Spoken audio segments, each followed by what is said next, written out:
There's been an arrest in the case of a 14-year-old student who says she was raped at school earlier this week. The 14-year-old Northwestern High School student says the attack happened after classes Thursday as she was about to change for volleyball practice.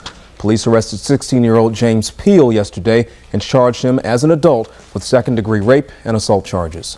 And police now have a name and a picture of the suspect wanted for raping a woman in a Towson office building last week. Police say the victim has identified 26-year-old Arthur Christian Rogers of Milton Avenue in Baltimore as the man who raped her. And police say he may be connected to other rapes in the Towson and Pikesville areas. Anyone with information on Rogers is urged to call Baltimore County Police at 887-2198. Well, there's one less person among the homeless tonight as a Baltimore County man finds shelter in the arms of a church. I lost my job, and so back in the car I go.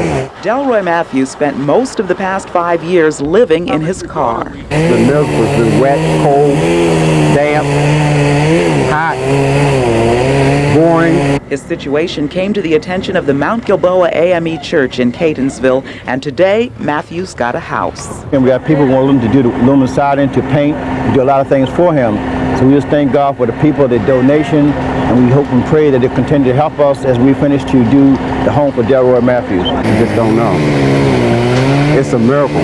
I didn't really think that it would happen. The house came from the county, and a company called Equipment Transport moved the house for Matthews free. Normally we would charge, we would charge anywhere from $2,800 to $3,500. This is not going to cost Mr. Matthews anything because there's been donors call up and say if whatever the cost is, we'll cover. And of course, we're just saying we're going to charge you whatever the cost is. Mm-hmm. If we get that, if not, we just donate it, you know.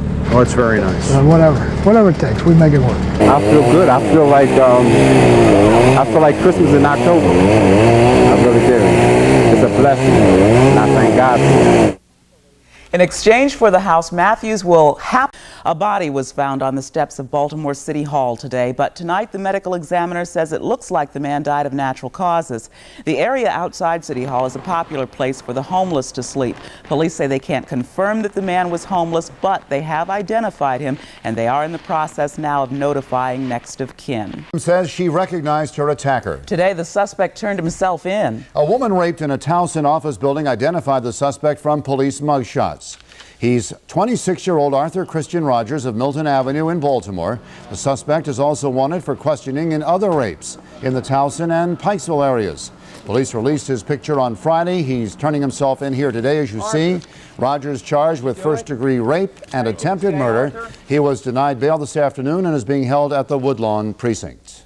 More violence in Baltimore County, a murder in Lansdowne. Police tell Eyewitness News a man was shot to death in the 4300 block of McDowell Lane about 1:30 this morning. The victim was found lying on the sidewalk. He'd been shot several times and he later died at shock trauma. His name has not been released and police are looking for suspects tonight. And county police are asking your help in finding the man who allegedly killed a Woodlawn woman Friday night. Well, actually, they want to find the man who did kill her. A witness says the suspect looked like that composite drawing we just showed you. 44-year-old Wanda Johnson was alone in her home when she apparently surprised an intruder. He's described as a black male between 18 and 22 years old, 5'6" to 5'8", with light skin and a thin mustache. Wanda Johnson's family is trying to raise money for a reward for information leading to her killer. And in this unusual story, a man has been found dead on the steps of Baltimore City Hall this afternoon. However, police say they do not suspect foul play. Police first thought the man might have been homeless, but they now have an address for him, so they're investigating. The man has not yet been identified to the media, but police are not releasing his name until his family has been notified. In happier news, the Baltimore Symphony Orchestra has flown off to make beautiful music in East Asia.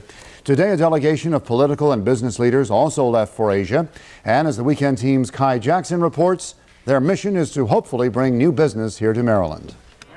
Some see the Baltimore Symphony Orchestra in Asia to play music as a good opportunity for Governor William Schaefer and Mayor Kurt Schmoke to drum up new business for Maryland and Baltimore. We're going to Korea, Taiwan, and Japan. Two purposes.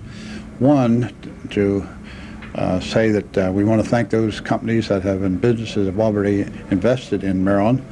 That's important to go back and thank people. The second purpose, according to the governor, is to plant the seeds that bring in business to places like the Seagirt Marine Terminal in the Port of Baltimore. Just making Baltimore and Maryland attractive, putting the sign out saying that you're welcome, we want to do business with you, and we're willing to go the extra mile by coming over to your country and making that pitch. Our biggest steamship line in the port is Evergreen out of Taiwan, and we'll be paying a call on them.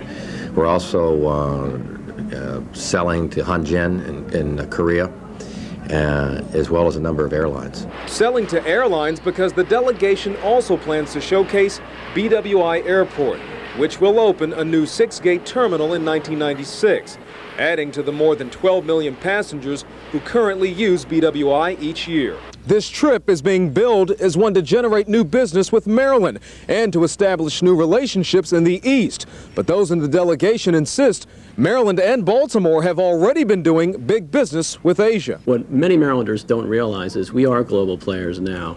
We are doing business with the world. It is increasing almost exponentially. To help bridge the gap between culture and customs, members of Baltimore's Korean business community are also part of the delegation. The culture is completely different from America, so why not take someone along who knows what it's about? For the Weekend Team, Kai Jackson, Channel 13 Eyewitness News.